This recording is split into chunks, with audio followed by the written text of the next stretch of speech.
তো আলমগীর ভাই এখন প্রশ্ন করি, মানুষের জীবনে সুখ বেশি না দুঃখ বেশি?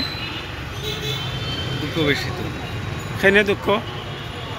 দুনিয়া কত সুন্দর আনন্দ বিনোদন, মানুষের খাইরা দাইরা ঘুমাইরা বেড়াইরা বেশি তারপরে পাওয়ার বেশি সুখী তো পাওয়ার বেশি দেখি আমি।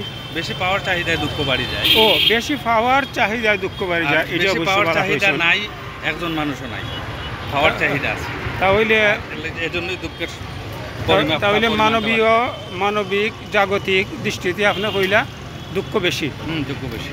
এখন যদি কই একজন মুসলমান হিসাবে, মুমিন হিসাবে, আপনি কিতা কইবা জীবন দুঃখের না সুখের? মুমিনের লাগি তো, জি মুমিনের জন্য তো এখান নিঃসন্দেহে ভয় দেখা না, এখানে মুমিনের সুখ আশা করাটাও ঠিক খুব একটা সঙ্গত। কিন্তু কয়ে দেখানো হইলেও তো আল্লাহ অন্য হ্যাঁ। বস্তু বাসস্থান বসবাসের উপযোগী কইরা দিছেন, অনেক কিছু বানাইছেন। এই যে সুন্দর ফুল, সুন্দর ফল, এই যে সুরমা নদী দেখলাম, নদী দিছেন, পানি দিছেন, তারপরে কি আমরা আল্লাহ শুকরিয়া আদায় করবো না? যাজা কইবো না সুখ বেশি? দুঃখের সে সুখ বেশি। দুঃখ হয় জীবনে 50, 60, 100 বছর দুঃখ আর কয়দিন, মাঝে মাঝে একটু দুঃখ হয়, মাঝে মাঝে একটু অসুস্থতা হয়। সম্পূর্ণ আপেক্ষিক। আসলে তো দুঃখ বলতে সর্বাবস্থায় আল্লাহর সুখের শুকরিয়া আদায় করা দরকার। যে অবস্থায় এটাই সবচেয়ে সর্বোত্তম সুখ। জি, আর এই জন্যই আলহামদুলিল্লাহ, আলহামদুলিল্লাহ বলার প্রয়োজন, কিন্তু আমরা বলতে পারি না। আমাদের এই যে তাগুতি বিশ্বাস, তাহলে আমরা উপসংহারে আইতে পারি আল্লাহ যা দিয়েছেন শুকরিয়া। নিঃসন্দেহে আমরা যদি নিজের সুখী, কারণ আল্লাহ নিজেও তো কইছেন, যদিও যেটা কইছেন মুমিনের লাগে কারাগার, এটা ব্যস্তের তুলনায় অনন্ত জীবনের তুলনায়। কিন্তু আল্লাহ তো কইছেন যে তুমি কোন নিয়ামত স্বীকার করবা, তুমি শুকরিয়া আদায় করো, বান্দারে আল্লাহ পছন্দ করুন নাকি? অসংখ্য অগণিত নিয়ামত দিয়ে আছে। ওই যে দেখো আমরা এসে বেড়াইতাম, আমি কইছি চা খাইমু, তো এটা একটা সুখের কথা নানি, সুখের পরিবেশ নানি হোকা চাই।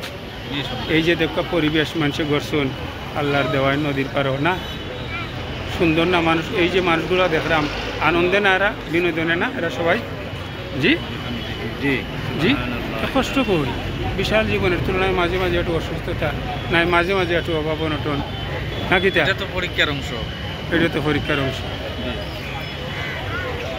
ধনী আর গরিব প্রসঙ্গ, বিষয়টা কইবানি, খে ধনী আর খে গরিব, আর ধনী আর দারিদ্র আর সম্পদের কিলাখান বিশ্লেষণ করবা। কিতা হইলে একজন ধনী আর কিতা হইলে একজন গরিব? ধনী গরিবের সংজ্ঞাই তো আসলে দ্বন্দ্বে করার কোনো সুযোগ নাই, আপেক্ষিক বিষয় না নি? এটা তো সম্পূর্ণ আপেক্ষিক বিষয়। আর আসলে তো মনের সুখটার মধ্যেই দ্বন্দ্ব নিহিত থাকে। যেটা তো অনেক ধনী আছি, মনের সুখ নাই, হায় অশান্তি, খাই হাদিসে যেটা আছে, রাসূলুল্লাহ কইছেন যারা শুকর গুজার, যারা সবুর সন্তুষ্ট, তারাই সুখী। যারা ধৈর্যশীল বান্দা, এরাই তো।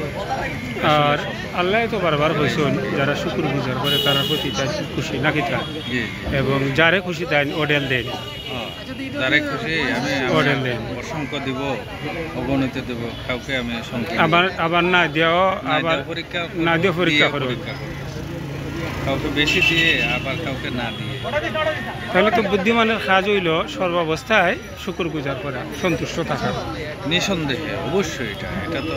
তাহলে তো আমরা এই কথা উপসংহারে আইতাম পারি যে যদিও পৃথিবীটা পরীক্ষা স্বরূপ, যদিও মুমিনের লাগে এটা একটা কয়েদখানা, তারপরেও আল্লাহ সুখ শান্তি ও ফুরান দিয়া মানুষের সুযোগ দিছেন, মানুষ আল্লাহরে স্মরণ করুক, মানবতার কল্যাণ করুক নাকি? তা জি অবশ্যই, দুনিয়া আল্লাহর দিন প্রতিষ্ঠা করুক। তো এটা মূল মেসেজ থেকে সরে গেছি, মূল ট্র্যাক থেকে সরিয়ে এখন।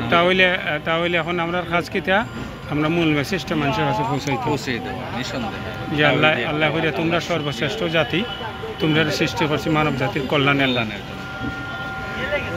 ধন্যবাদ আপনার।